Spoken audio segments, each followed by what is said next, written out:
It is Thursday, May 22nd, 2025. This is another edition of Baseball Today. That is my man, Trevor Plouffe. I am Chris Rose, producer Dan, and no intern Sawyer because he is celebrating his 22nd birthday. So we gave him a little time off. So what?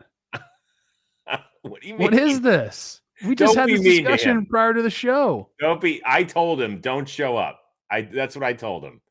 He went out, and so I told him just enjoy the celebration. Don't you remember being 22? Yeah, I was working my ass off in the minor leagues, dude. Yeah, I do. You never had a night where maybe you partied it a little too hard? Showed up to work, though, and I didn't skip games because it was my birthday. Tell you that much. June 15th comes around. Guess what? My ass is in the lineup. Trying to hit some dude that wants to kill me. So you're telling me that on June 16th, you played every June 16th? I hit homers on my birthday, Chris. It's neither here nor there. Let's get to the baseball. And I do love Sawyer. I'm just messing with him. Okay, that's how you know I like you. If I mess with you, you know I like you. But your birthday is June 15th, but I was saying June 16th because that would be the day after your birthday. No, I wanted to play. Put me in. See, aren't you impressed that I know your birthday?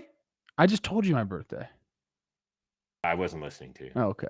But that is something you would know for sure.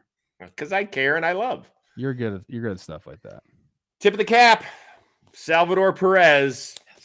Unfortunately, off of our buddy Logan Webb. Didn't have a great outing, but Salvi did. Royals win the series. More importantly, he hits home run number 276, fifth most by an American League catcher in history, guy who played it predominantly behind the plate. You want to hear the four guys ahead of him? Carlton Fisk, the original Pudge, Yogi Berra, the other Pudge, Ivan Rodriguez, and Lance Parrish, who most people probably don't know. I grew up with him. He was an 8-time All-Star, really, really good player. He was the catcher on the 84 Tigers World Championship team. So Salvi just keeps marching along. He's going to get to 300 eventually and just keep doing his thing. It's wild because, as we mentioned, the Royals had their 10-year anniversary of their World Series run. So those guys are partying it up. Sal's like, hey, guys, I got to get on a flight to San Francisco. Good luck on, your vacation, taking your kids to school. I got games to play. I mean, Sal is I like that, man. And again, to spend your career with one team means something. I don't know what it means, but I like it. And Sal, we've talked about this before, Hall of Famer. It's going to be interesting. It really is, because there's a few metrics that don't favor him. There's some numbers that do. When it comes to metrics, I'm just saying that sick of the metric. The guys you just listed off, and Sal Perez, World Series champ. How many All-Stars, Gold Gloves? Come on, guys. I hear you. I'm just saying it's going to be an interesting conversation for some. That's all. This is a catcher-heavy show. We're going to get to it in just a bit. Meantime, across the country from San Francisco, guy who just started getting it going, turned the lights out in New York. So it's still important what it's called. Drill deep to right field. There it goes. Ball game. A walk-off home run for Jasson Dominguez. And the Yankees win 4-3. All right. Who had the better night in New York, Jasson Dominguez or Tyrese Halliburton? Sorry. Sorry, Knicks fans. Knicks fans. Hey, listen, I lived through it. The Pacers, I know what sort of demons they are. I just saw it in the Eastern Conference semis. So, New York, you and I have kind of feeling the heartburn. Tyrese is lucky they won that freaking game, by the way, or else the choke, that would have been a big-time meme. You were right. You are right about that. My God, by the way, if you're Dominguez, it's his first walk-off homer. And it's the Yankees' first walk-off homer since 2022 when Giancarlo Stanton hit that grand slam. Man, what a bummer for that kid, though. It's a great moment, but nobody's going to remember it from that night. I think there's a lot of people that will remember it. He'll remember it. He will. I can't believe they haven't had a walk-off since 2022. Does that mean Judge isn't clutch? Is that what you're saying, Chris? You're all over the place. The team has had walk-offs, not walk-off homers. There's a big difference. What'd you just say, Dan? Judge tied the game. 1-2 2-out single. We know, Dan. We were watching too. Yeah. But you know what? The kid keeps making progress. We saw a 3-homer game out west. Now we see this moment. He's just a guy you really don't think much of, but boom, he's developing in front of our eyes. I think it's a matter of time for him before we're talking about like middle of lineup Yankees bat. Like the way he swings right now, it's that 2-0, I guess, sitting breaking ball, or else he just saw because that was a hanger. Kind of a get me over 2-0 right there. But the swing he took, show it again, Dan. Earn your money and show that thing. Look at this swing. Oh my gosh. Yeah, he put some pain into that baseball. Whew. He sure did.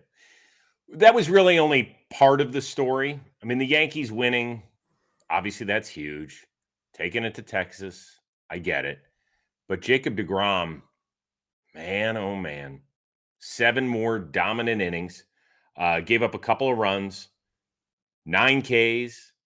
Are you willing to say he is all the way back? He's back. He looks the same. Like, I don't exactly know what the average velo on the fastball is. It looks like it's down a little bit. I think it's kind of by design as well, but he's still throwing upper 90s with it.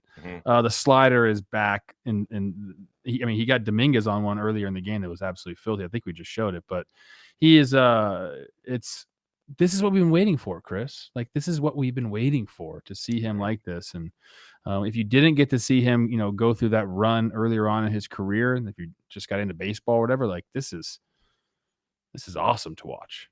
I think the first time I really, truly paid attention to him as a big leaguer, I want to say it was the 2015 All-Star game in Cincinnati. If that sounds right, people can check me on it. But he went through an inning. I think one of the guys he struck out was Stephen Vogt, if I'm not mistaken. But I think he struck out the side on maybe 10 pitches. And then after that sounds right. I always have a personal affinity for him because he was a shortstop turned pitcher. Obviously debuted a little bit older than most phenoms would. But his mechanics are so clean. The ball comes out of his hand effortlessly. It's a gorgeous thing to watch him pitch. Yeah, his last 31 innings, 36 strikeouts, a 1.45 ERA, a .81 WHIP. Yeah, I would say he's back. And I'm done doing that. I used to do this with Chris Sale early in his career because I always thought with his delivery and his frame that he was going to snap into at some point. And it took away the enjoyment of being able to watch a freak do his thing. And now it's like, well, I'm just kind of waiting for Jacob deGrom to get hurt again. No, I think anybody that's thinking that way, and I put myself in that boat, stop it. Let's enjoy it. And if his career ends, his next start, so be it. But I can't do that to myself because it ruins the enjoyment of watching him do his craft. I honestly haven't even thought about that. He's been so good and such a bright spot for Texas that it's been I don't know, man. There's just something about Jacob deGrom, isn't there? There is. Let's say this. Let's go over the last 30 years. That should cover a lot of our listeners and followers. Name the one pitcher that you didn't root for on your team that you most wanted to see. And it could have been a shooting star. It could have been like Tim Lincecum was great for about 4 years. He won a couple of Cy Youngs. He had some no-hitters. He obviously helped jumpstart the Giants' run of 3 titles in 5 years. But I want a guy who don't give me Verlander, don't give me Scherzer, don't even give me Kershaw. Give me a guy who had maybe a little bit shorter span. But you went like the late Jose Fernandez is probably an amazing answer. Like guys I played against or guys like I grew up rooting for? Because that's 2 different things. Yeah, it could be anything. When I was growing up, it was Hideo Nomo and Eric Gagne. Like those were like Eric Gagne coming in to a game in Dodger Stadium was a treat. Like I remember that fully. Everyone had the shirts with the goatee on them. Yeah. Game over on the freaking Jumbotron. Like those are the guys that I really remember. I guess from my playing days, guys who I really liked watching pitch. David Price was a good one. Jeremy Hellickson, I always like watching him throw. Jeremy Hellickson. Yeah, good changeup, just good clean mechanics. Like part of that early Rays crew. Do you remember Jeremy Hellickson threw Miguel Cabrera a changeup? There was a great at bat. And afterward, I think Cabrera put his bat down and tipped his cap to him. This is when Miggy was Miggy, and Hellickson was just establishing himself. You said no Tigers. I mean, you can go on and on for that rotation. I faced them a ton. Doug Fister. I don't know. You can mention anybody you want. And by the way, everybody pile into the comments on this one, because when we ask for like give us a name or a memory you have, those are great. Yeah, they are good. Kick-ass job with that. That was nice. All right, let's move from pitchers to the guys behind the plate. Big day for a pair of big-name catchers. Going to be called. So he didn't get a great jump off of first base. Get up, ball. Deep to left. Adley Rutschman toward the wall. Yeah. It's gone! An ice-breaking 3-run shot. Adley Rutschman. Out to left field. Back by the wall. And Cal Raleigh. Another game-tying home run. Well, for Cal Raleigh, he just continues to just pile on the stats. For Adley Rutschman and the O's, they take a big old sigh of relief. That's all I can tell you. What has been the bigger story? Raleigh's incredible 2025 or Adley's disastrous one? I think more people are probably talking about Adley and kind of his overall numbers. I love watching Cal play, and he's kind of established himself. I think it took a little bit of time for like the national baseball landscape to really hop on the Cal Raleigh train. We thought of him as a guy that hits homers, but he's a platinum glove winner. He's never won a silver slugger, which is kind of weird to me. If you dive a little deeper into Adley's season, though, and I haven't watched a ton of Orioles games in whole. Obviously, I watch video, I watch at bats, all these different things. You're lucky, by the way. I mean, I've watched some games and they haven't been great. Okay. I saw my Twins beat them 6 times this season, 6-0 against them. Adley's like underlying metrics are all pretty much spot on with what they were when he was, the guy, the Adley Rutschman. So like, he's been a little bit unlucky, Chris, I guess you could say. So I don't know, I guess what I'm trying to say. Like, I feel really bad for Adley and the Orioles, because he's kind of like doing things the same he's always done, just isn't getting the on-field results. And obviously they haven't come for the team or for him this year. So I guess maybe he's going to snap out of it. And by the end of the year, we'll say, hey, Adley's numbers look pretty good because they got back to where they should be with how he's hitting the ball. But for me, it's the story's Cal. And, his walk rate is up. His strikeout rate is down. His average exit velo is up. Like, he's just getting better as a hitter. So we're looking at a guy who's a platinum glove winner and not only one of the best hitting catchers, he is the best hitting catcher in the game right now, but he's like one of the better. You said Kyle Schwarber wasn't a top 20 hitter. You think Cal Raleigh is? Where do you rank Cal Raleigh and Kyle Schwarber? The fact that I can even talk about it like that, and he's a catcher, obviously means something. So Cal, I think, needs to be on more baseball fans' minds than he is right now.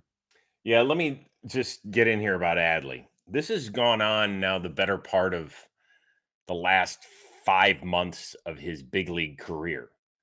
Last year, and he was the starting catcher for the American League in the All-Star game. And then the second half was a disaster. 585 OPS with 3 homers in the second half. And I remember talking with Tim McCarver, the late great announcer and former Bob Gibson, basically appointed catcher with the Cardinals. And he told me, Chris, people have no idea what catchers go through. And watch their stats in the second half. So many guys lose it because their hands are so beat up from playing catcher. And he goes, we're not looking for sympathy, but people just have to understand that when you get into August and your catcher ain't hitting worth a shit and doesn't have the same pop, he's worn down from being back there all the time, but also the foul tips, the getting hit by the bat occasionally, like all of that stuff, it just wears on you. And it makes you think, like we saw Will Smith, who's one of the best catchers in the game. It happened. He fell off a cliff at times last year in the second half. But Adley, we've talked about it on this show. 2 years ago, we were like, man, the Orioles better sign him up to an extension right now, or he's just going to blow past whatever figure they want to get. And now I don't know how you value him. Yeah, it's interesting because as we get, further into the analytical era, like I said, like a lot of like the underlying metric numbers are the same, Chris. He's just not getting the on-field results. So how do you measure that? Obviously, you have to get those results to be a good player in this game. But oftentimes, especially with pitchers, they get paid off the metrics I'm talking about. So like, if you're an organization, do you look at those and say, hey, Cal or Adley, you're fine. Like things are going to turn around. I guess, like, are they? Like, are we gonna see the results by the end of the year? It's kind of an enigma to me. I have one other quick question about Cal Raleigh here. We know that Aaron Judge, if they took the vote today, would be the runaway, most likely unanimous MVP in the American League.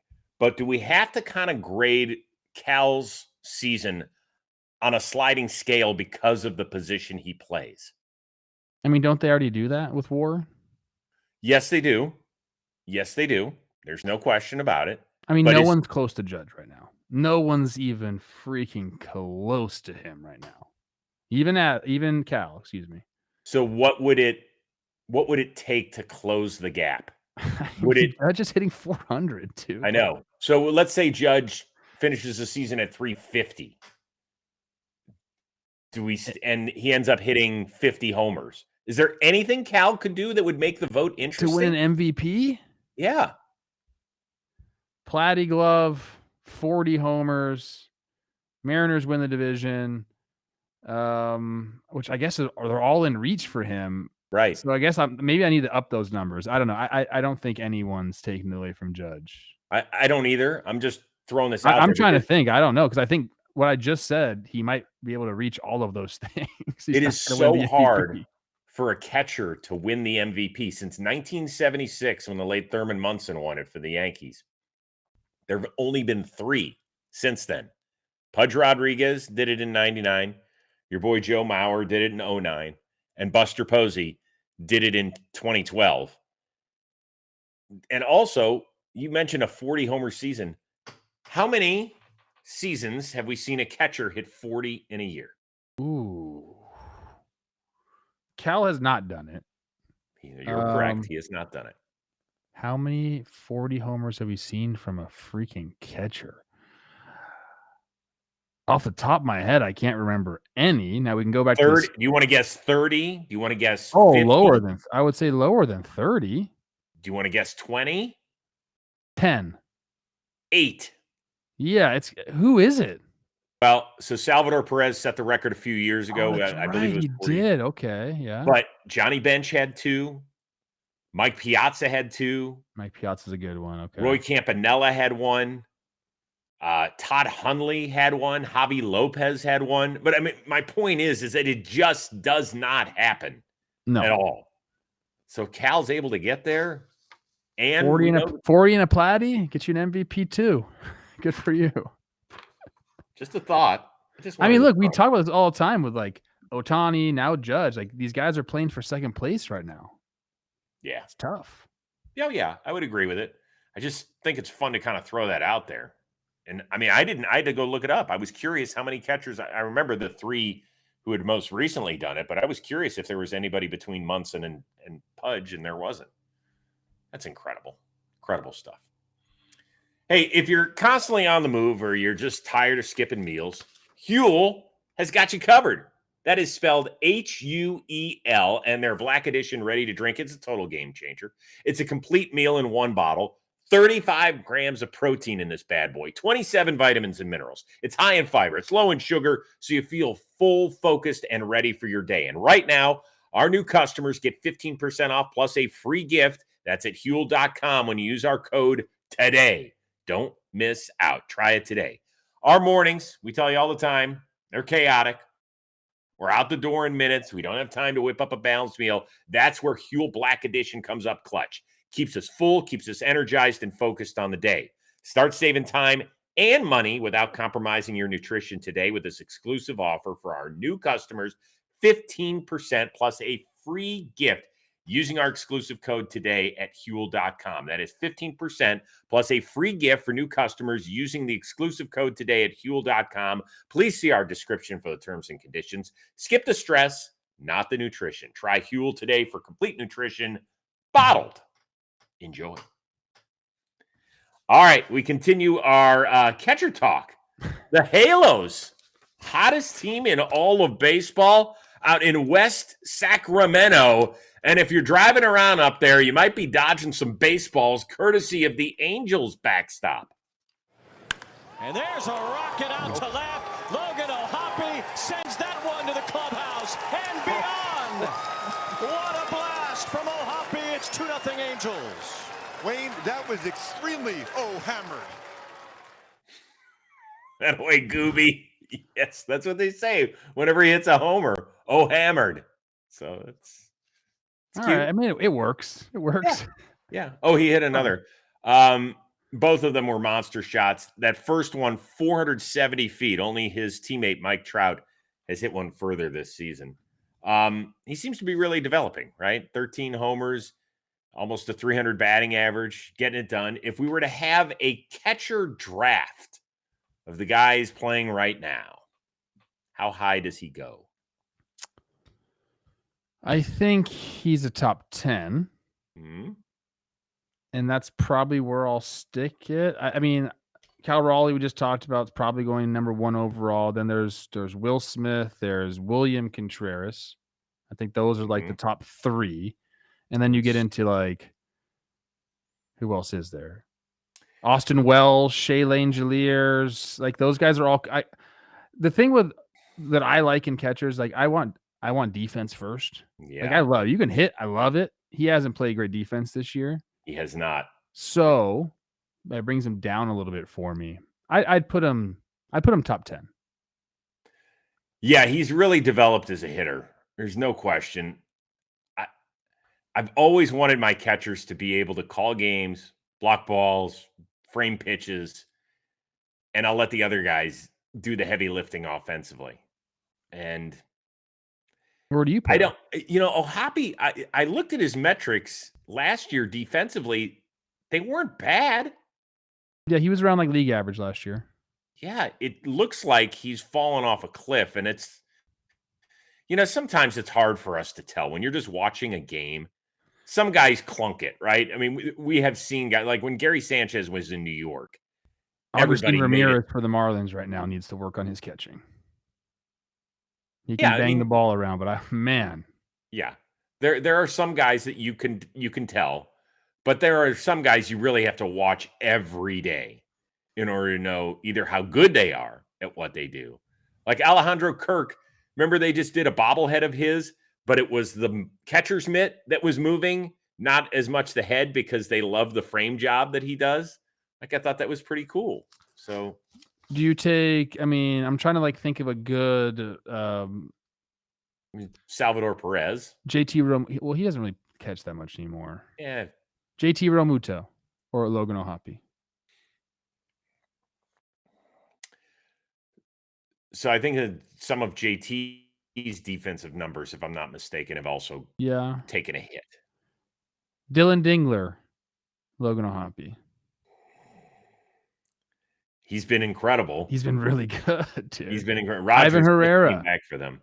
Like there's kind of like some good catchers right now. Who's played well? Top 10 maybe is pushing it too. Hunter Goodman for Colorado's had a nice season. Carson Kelly, let's not forget about the start that he had. The two guys in Chicago have been great. Oh yeah. And in Atlanta, Sean Murphy, Drake Baldwin. Okay. Now let's maybe move out of the top 10 as we keep going down. Look, can we just say this? We're the guy can Matt. He hits some majestic homers, and he's a great kid. We're trying to pump this guy up. We were doing the topic originally because we were like, yeah. And now we're like, okay, well, keep hitting homers, show homers, dude. Hey, good looking guy. And he's a nice kid, dude. Nice guy. Have you talked to him at all? I have because him and Nikki Cass are buddies. So when I saw them, I was doing the games in Anaheim, and I went up to him. He talked to him. Good dude. So a little knockoff for being friends with Nikki Cass too. So now he's down to 15 or 20. Stop that! Don't say that. No, I love Nikki Cass. He actually called me on Mother's Day out of the blue. We had a nice conversation. Really? Newly single. Said shit to Nikki me. Cass. I don't know what happened. You used to love Rosie. Yeah, Rosie, you're my guy. Haven't heard anything. It's too big. He's blowing up. Yeah. Don't forget the little people. How about a former catcher? Dalton Varsho now making those incredible behind-the-back catches and climbing walls where it looks like he's Spider-Man out there. Well, nobody was catching the shot he hit against the Padres on Wednesday. Deep to center. Gone!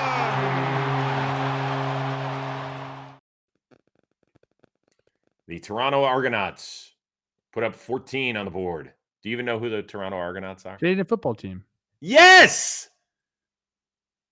Do you know that you can get a single point in the CFL if you kick a ball into an end zone and it's not returned out of the end zone?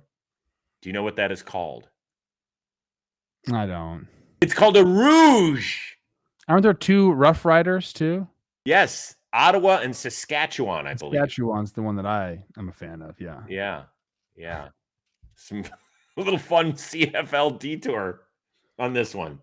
Okay, so the big news is that the Padres have lost 5 in a row, and that includes back-to-back shutouts north of the border.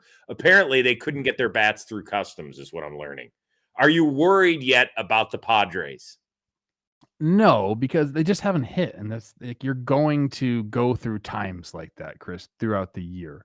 Like, it's a team that can hit, and they're just going through a little bit of a rough patch. You know, looking at their month now, right now, Chris, they actually have like thrown the ball pretty well. There's been a couple games that got away from them, but they've lost games just because they haven't hit with runners in scoring position, and just overall, you know, I think Manny Machado has a quote like, "We just aren't getting the job done. We're not hitting." So like that's going to happen from time to time. I still really, really believe in the San Diego Padres. I know it's been a tough watch as of late, you know, swept by Seattle, took the L tonight in a tough one, or I guess 2 losses in a row to Toronto. But you're going to go through rough patches like this. Every single team will go through that. So I'm not worried about them. So, you know, my good friend Daniel Jeremiah, the draft guru at NFL Network, who is the biggest Padres fan I know. More than Ryan Cohen? He's a more mature Ryan Cohen is what I would. Well, that's like. That's how I would describe Everyone's it. more I don't know how Ryan Daniel Cohen would do as the designated fielder, although he was a Division I quarterback, so maybe pretty well. He said, we have no pop on the corners at first and third, and in left. Obviously, left we know is a problem. And I said, boy, Machado, he's not hit. He goes, he's got 3 homers. And I didn't realize that until he told me. He's on pace for just over 10 homers. They're going to get it going. They're going to get it going. Okay, so Manny Machado is always a guy who hits at least 25 homers. Does he hit 25? I put money on it, yeah. Especially if you're going to give me some odds, I'd put money on it. He's a guy that can go hit 6 in a week, and then we're like, oh, okay, he's back. So he could hit 22 in the next 115 games. Yes. Okay. Are you you're out on the Padres? A little cold? No, I'm not out on the Padres. No. I'm not out on the Padres. No way. They're 20-20. Or what did they start? They didn't start off 7-0, did they? Or did they? They did. Okay, so they're 20-20 since the 7-0 start. Yeah.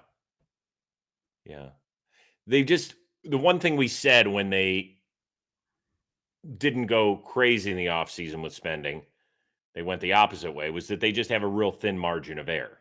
That's all. And yeah, they got to stay healthy, and right. I think there is a little bit of lack of depth there for sure, but like there's enough firepower on the team and the pitching has been good enough where they're going to be fine. And when Tatis isn't elite for a month and he's got a 772 OPS, which for a regular person in baseball is sign me up.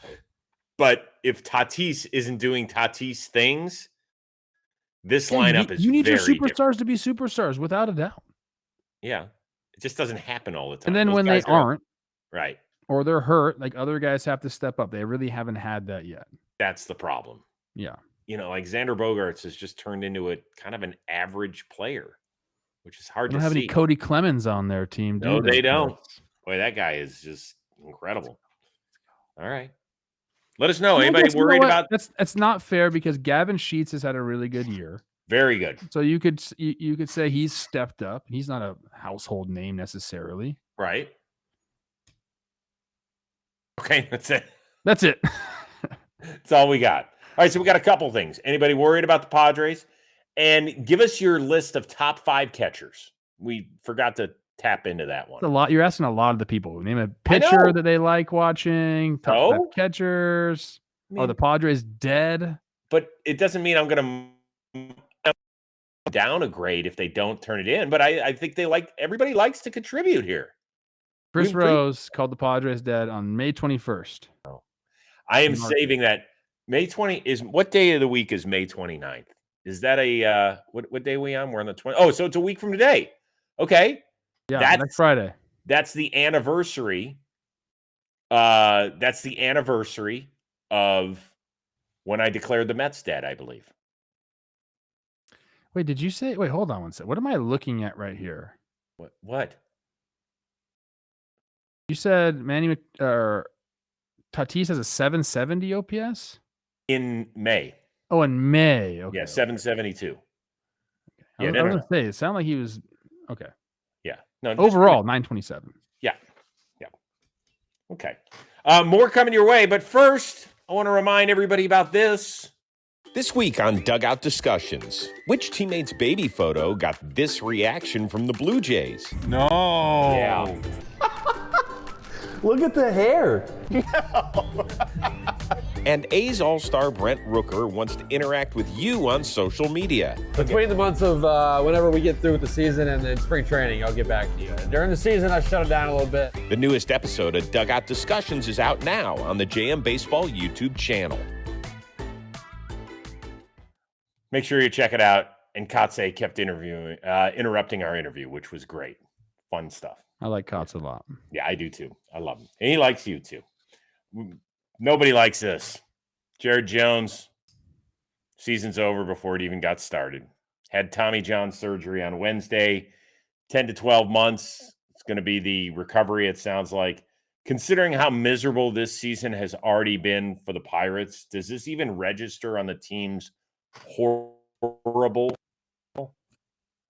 I mean, it's not great because obviously you could dream upon, if there's one thing you could dream upon with the Pittsburgh Pirates, it's their ability to put together like crazy rotation if everyone's healthy.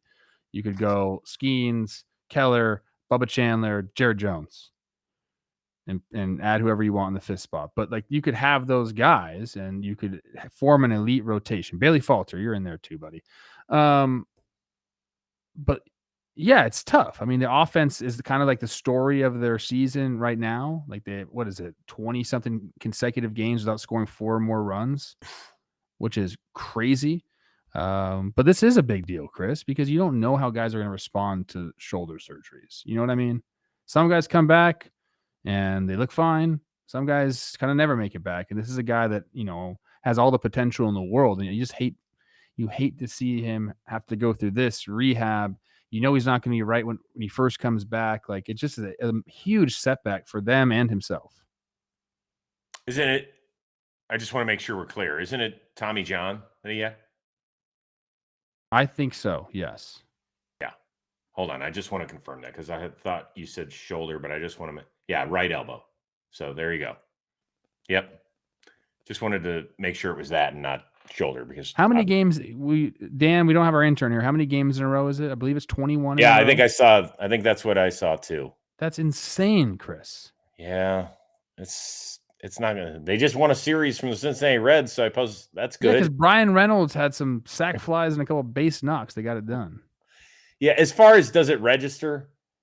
Yeah, it does register because I've been, as a fan growing up with the Cleveland Indians, like there were some seasons that you knew you weren't going to compete at all, was going to be miserable. And so the only thing that you had left to hang your hat on was seeing a couple of young players and if they could develop, and then it allows you to dream.